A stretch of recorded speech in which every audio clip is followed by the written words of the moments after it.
నమస్తే, welcome to our channel. నేను మీ ప్రియాంకారావు. ఈ రోజు మనతో పాటు ప్రముఖ పొలిటికల్ అనలిస్ట్ అప్పసాని రాజేష్ గారు ఉన్నారు. వారితో మాట్లాడదాం. నమస్తే సార్. నమస్తే సార్, ఏపీ జగన్మోహన్ రెడ్డిపై జరిగిన దాడి కేసులో 4 నిందితుల్ని అదుపులోకి తీసుకుని పోలీసులు విచారిస్తున్నట్టు తెలుస్తుంది.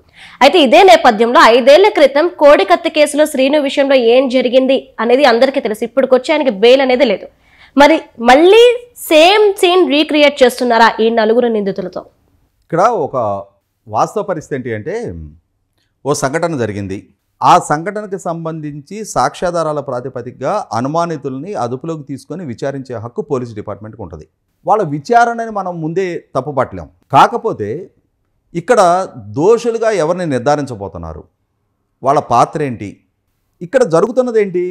మొట్టమొదటగా సంఘటనకు పాల్పడిన వాళ్ళని దోషులుగా గుర్తించి అదుపులోకి తీసుకొని విచారణ చేస్తే ఎవరు ఆక్షేపించరు. కానీ బాధ్యతారాహిత్యపు భద్రత అంటే జగన్మోహన్ రెడ్డి గారి భద్రతా పరంగా ప్రమాణాల ఉల్లంఘనకి బాధ్యత వహిస్తూ అధికారులను ఎందుకని ముందుగా బాధ్యతలు చేయటంలా?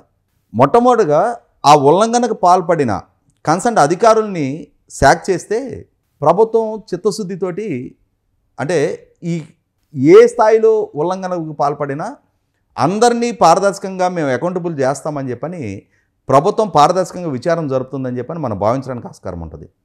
మొట్టమొదటగా అధికారుల స్థాయిలో బాధ్యత రాహిత్యం జరిగింది. మనం నిన్న మాట్లాడుకున్నాం, ఇప్పుడు కూడా ప్రస్తావిస్తున్నా.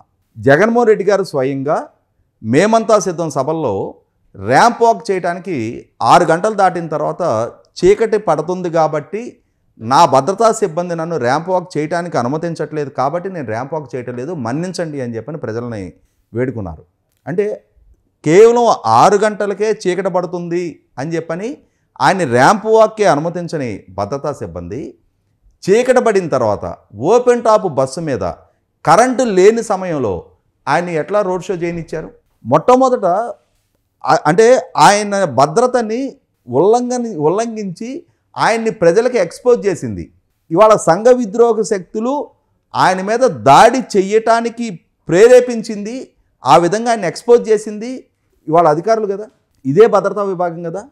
అంటే వాళ్ళు నివారించిన జగన్మోహన్ రెడ్డి గారు ఆయన కార్యక్రమానికి పూనుకున్నారా?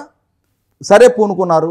నాకు రాజకీయ పరంగా నేను క్యాంపెయిన్ చేసుకోవాల్సిన అవసరం ఉంది కాబట్టి మీ భద్రతాపరమైన మీ చర్యలే మీరు తీసుకోండి, ఆ రక్షణ బాధ్యతలు మీవి, నా రాజకీయ కార్యకలాపాలను నిర్వహించుకుంటా అని చెప్పని ఒకవేళ నాయకుడిగా ఆయన అటువంటి నిర్ణయానికి వచ్చినప్పుడు ఆ కట్టుదిట్టమైన భద్రతా చర్యలు తీసుకొని ఉండాల్సింది కదా. ఆ బుల్లెట్ ప్రూఫ్ మ్యాట్స్ తోటి, ఫ్లడ్ లైట్లతోటి ఆయనకి ఆ రక్షణ కల్పించాల్సిన బాధ్యత ఉంది కదా. మనం చూసామా ఆ కాన్వాయ్ కొనసాగుతున్నప్పుడు, ఆయన మీద దాడి జరుగుతున్నప్పుడు ఆయనకి అంటే ఆ రక్షణ వలయాన్ని భద్రతా దళాలు ఏర్పాటు చేశాయా? ఆ బుల్లెట్ ప్రూఫ్ మ్యాట్స్ తోటి ఆయనకు ప్రొటెక్షన్ ఇచ్చారా? ఇవ్వలేదు కదా. కాబట్టి మొట్టమొదటిగా ఇక్కడ బ్లేమ్ చేయాల్సింది కన్సర్న్ అధికారుల్ని. 2, ఇంటెలిజెన్స్ డిపార్ట్మెంటు. ఈ విధమైన సంఘటన జరగడానికి ఆస్కారం ఉంది అని చెప్పని ప్రెడిక్ట్ చేయాల్సిన ఇంటెలిజెన్స్ డిపార్ట్మెంటు వాళ్ళ వైఫల్యం కొట్టొచ్చినట్టు కనిపిస్తుంది కదా. వాళ్ళని ఇప్పటిదాకా శాక్ చేయకుండా దాన్ని ఒక హత్య ప్రయత్న సంఘటనగా చిత్రీకరిస్తూ సరే విచారణ జరుపుతున్నారు. ఇప్పుడు కోడికత్తి అంశం మీరు ప్రస్తావించారు కాబట్టి చెప్తున్నా. ఎన్ఐఏ విచారణ జరిగింది. ఎన్ఐఏ కోర్టులో సబ్మిట్ చేసిన ఛార్జ్ షీట్లోనే ఇందులో కుట్రకోణం లేదు అని చెప్పని జగన్మోహన్ రెడ్డి గారు కోరిన ఎన్ఐఏ. జగన్మోహన్ రెడ్డి గారు ఆ రోజున ఆంధ్రప్రదేశ్ పోలీసుల పట్ల నాకు నమ్మకం లేదు, కేంద్ర ప్రభుత్వ విచారణ సంస్థతోటి విచారణ జరగాలి అని చెప్పని కోరుకున్న మీదట ఎన్ఐఏ విచారణ జరిగింది. ఆ ఎన్ఐఏనే నిర్ధారణ చేసి ఇందులో కుట్రకోణం లేదు, ఇది ఒక యాదృచ్ఛికంగా జరిగిన సంఘటన, జగన్మోహన్ రెడ్డి గారికి పొలిటికల్ మైలేజ్ రప్పించడం కోసం జగన్మోహన్ రెడ్డి గారు అభిమానిగా ఉన్న శ్రీను చేసిన సంఘటన అని చెప్పని ఛార్జ్ షీట్ ఫైల్ చేసింది. విచారణ సంస్థ ఫైల్ చేసిన ఛార్జ్ షీట్ని జగన్మోహన్ రెడ్డి గారు ఇప్పటికీ యాక్సెప్ట్ చేయటంలా.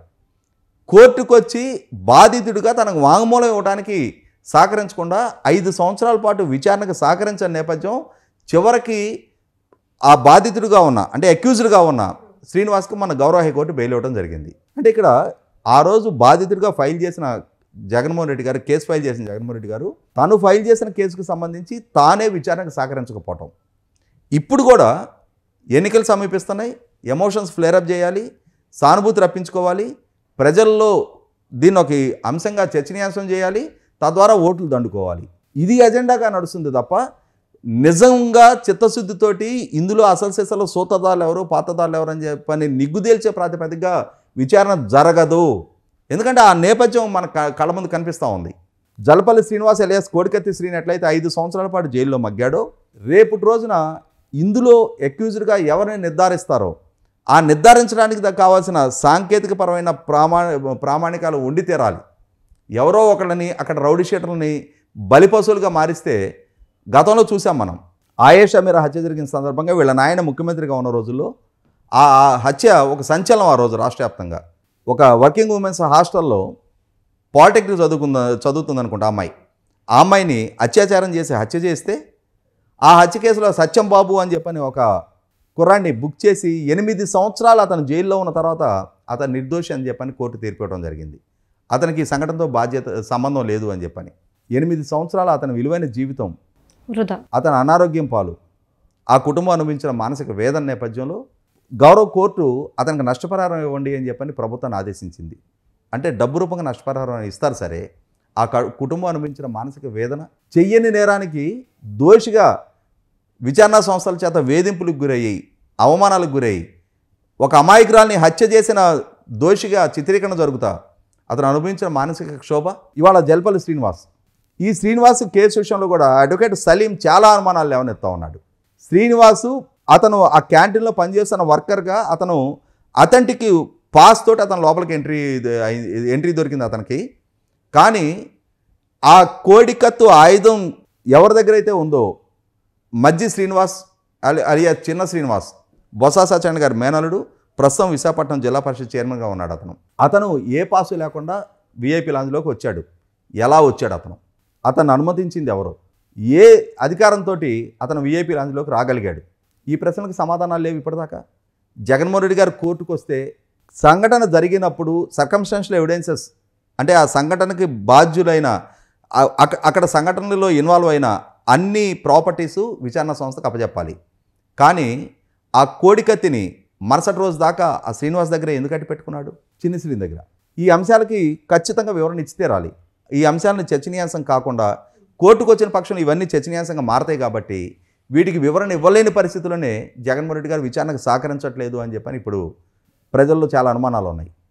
ఇదే విధంగా ఇప్పుడు కూడా అసలు సిసలు దోషలా తెలియదు, మళ్ళీ ఇంకొక ఆర్కెస్ట్రేటెడ్ డ్రామా నడిపించబోతున్నారో తెలియదు, ఇంకెవరినో బలిపశువులు చేయబోతున్నారో తెలియదు. కానీ చేసిన నేపథ్యం అయితే వీళ్ళకు ఉంది, వీళ్ళ నాయనకి ఉంది, ఈయనకి ఉంది. కాబట్టి ప్రజల్లో రకరకాల అనుమానాలు బలపడుతున్నాయి అనేది వాస్తవం. Thank you so much sir.